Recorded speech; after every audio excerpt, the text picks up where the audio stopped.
ओम शांति। आज 21/2/2021 की आव्यक्त मुरली है। रिवाइज डेट है 6/11/87। इसकी मुख्य हेडिंग है निरंतर सेवाधारी बनने का साधन, 4 प्रकार की सेवाएं। तो आज इसी मुरली पर हम मनन चिंतन करेंगे। इसमें बाबा ने 4 प्रकार की सेवाओं में स्वयं को बिजी रखने के लिए कहा है। तो वो 4 प्रकार की सेवाएं कौन सी है वो पहले देख लेते हैं। पहली है स्व सेवा, दूसरी है विश्व सेवा, तीसरी है यज्ञ सेवा और चौथी है मनसा सेवा। तो देखते हैं कैसे कैसे हम स्वयं को इनमें बिजी रख सकते हैं। तो पहली है स्व सेवा। बाबा ने कहा स्व को संपूर्ण और संपन्न बनाने का अटेंशन रखना है और चेकिंग करनी है। तो वो कैसे करेंगे? पूरा दिन में हम स्व सेवा कैसे कैसे कर सकते हैं? पहला है मुरली सुनना, ये स्व की सेवा है। मुरली पढ़ना, ये भी स्वयं की सेवा है।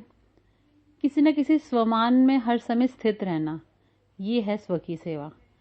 मनन चिंतन करना, ये भी है स्व की सेवा। स्वयं के लिए योग करना अर्थात स्वयं को गुण शक्तियों से भरपूर करना, स्वयं की देह को भी निरोगी बनाना, स्वयं को परमात्म स्नेह से भरपूर रखना, ये भी स्वयं के लिए योग में ही सब कुछ आ जाता है। ये स्व की सेवा हो जाएगी। स्वयं ही स्वयं को देखते रहना अर्थात अपने मस्तक पर बिंदु को देखना अर्थात देही अभिमानी स्थिति में स्थित रहना। और स्वयं की सेवा कैसे कर सकते हैं? भोजन के समय या कुछ भी खाते पीते समय हम भोजन को दृष्टि दें, प्यूरिफाई करें, बाबा का आह्वान करें, बाबा के साथ भोजन करें, ये भी स्वयं की सेवा है।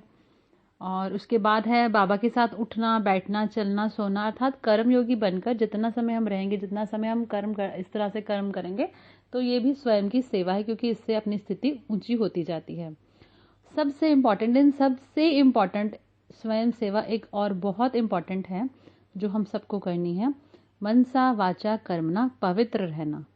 ये अपनी सबसे बड़ी सेवा है। चलिए नेक्स्ट देखते हैं। उसके बाद है विश्व सेवा। विश्व सेवा हमें किस प्रकार विश्व सेवा के कार्य में हमें सारा दिन बिजी रहना है। बाबा ने कहा है साधनों द्वारा या संबंध संपर्क द्वारा हमें विश्व सेवा करनी है। इसमें हम स्थूल सेवा को देखेंगे।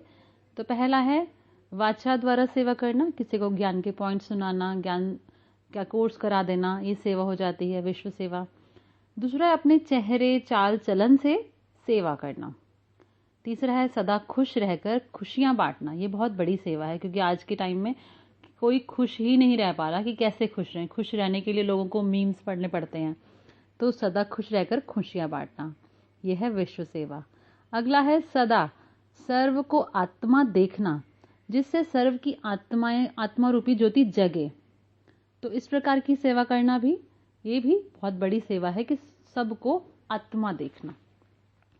अगली सेवा है विश्व सेवा के अंदर गुणों द्वारा अन्य को गुणमूर्त बनाने की सेवा करना, यह है विश्व सेवा अर्थात गुणों का दान करना। अगला पॉइंट इसी से रिलेटेड ही है, दूसरों के अवगुणों को ना देखना, यह भी एक सेवा है। बाबा इसको महात्याग भी कहते हैं कि दूसरों के अवगुणों को ना देखने का त्याग करना, यह भी दूसरों के अवगुणों को ना देखना, यह बहुत बड़ा त्याग है, महात्याग है बाबा कहते हैं। अगला है हम अपने वाइट ड्रेस और ये बैच द्वारा भी सेवा करते हैं। विश्व सेवा अपने आप ही होती है, जब इसको देखते हैं तो लोग अट्रैक्ट होते हैं।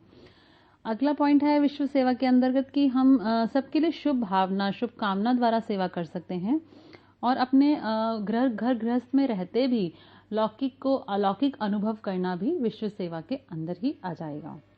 इससे आगे देखते हैं हम यज्ञ सेवा। बाबा ने कहा ना हर प्रकार की सेवाधारी बनते रहेंगे। निरंतर सेवाधारी बनने के लिए 4 प्रकार की सेवाओं में किसी में भी बिजी रख सकते हैं। तो अगली है यज्ञ सेवा, देखते हैं। यज्ञ सेवा में हम मुरली सुनाना, तन द्वारा यज्ञ की सेवा करना, चाहे वो साफ सफाई का हो, बर्तन करना हो, कोई भी कर्मणा सेवा हो, तन द्वारा यज्ञ की सेवा करना, जिससे हमारा तन भी तंदुरुस्त हो जाएंगे। अगला है धन द्वारा यज्ञ की सेवा करना। ब्राह्मण परिवार में संगठन में हाँ जी का पाठ पक्का करना भी यज्ञ सेवा के अंदर ही आ जाएगा, क्योंकि इससे वायुमंडल अच्छा बनता है।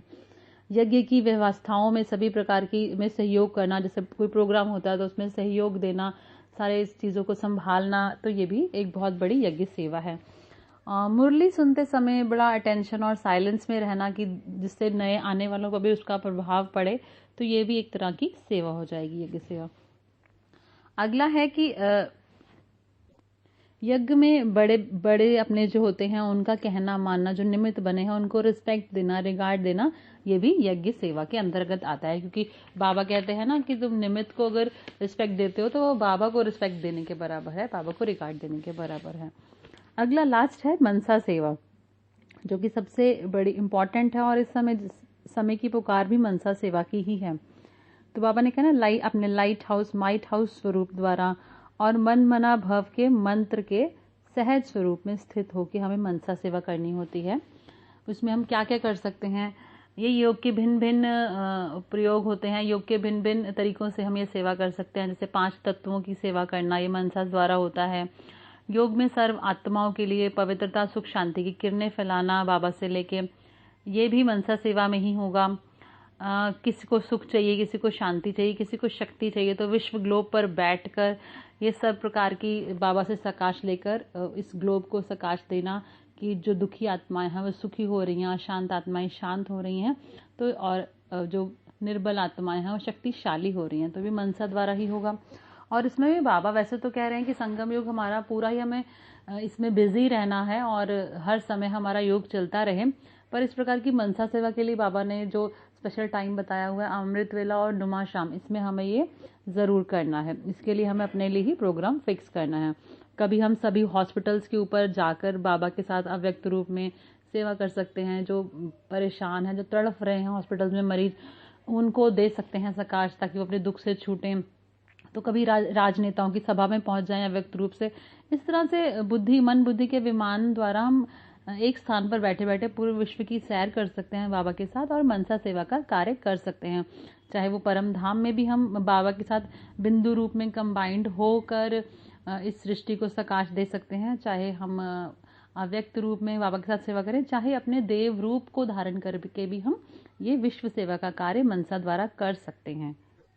या स्वयं के अलग अलग और रूप भी हम क्रिएट कर सकते हैं। जैसे स्वयं को एक बादल के रूप में अनुभव करना, जो मैंने स्वयं एक बार किया था, ये भी बहुत अच्छा अभ्यास लगता है कि स्वयं को एक अव्यक्त, मतलब एक बादल, एक लाइट का बादल के रूप में स्वयं को अनुभव करना, और वो बादल जिससे पवित्रता से भरपूर है, और जहाँ जहाँ वो बादल जा रहा है वहाँ पर पवित्रता की किरणें फैलती जा रही, पवित्रता का जल बरस रहा है और आत्माएं पवित्र हो रही हैं। तो इस तरह से अपने आप के डिफरेंट डिफरेंट रूप द्वारा हम इस प्रकार से मनसा सेवा कर सकते हैं। अच्छा, ओम शांति।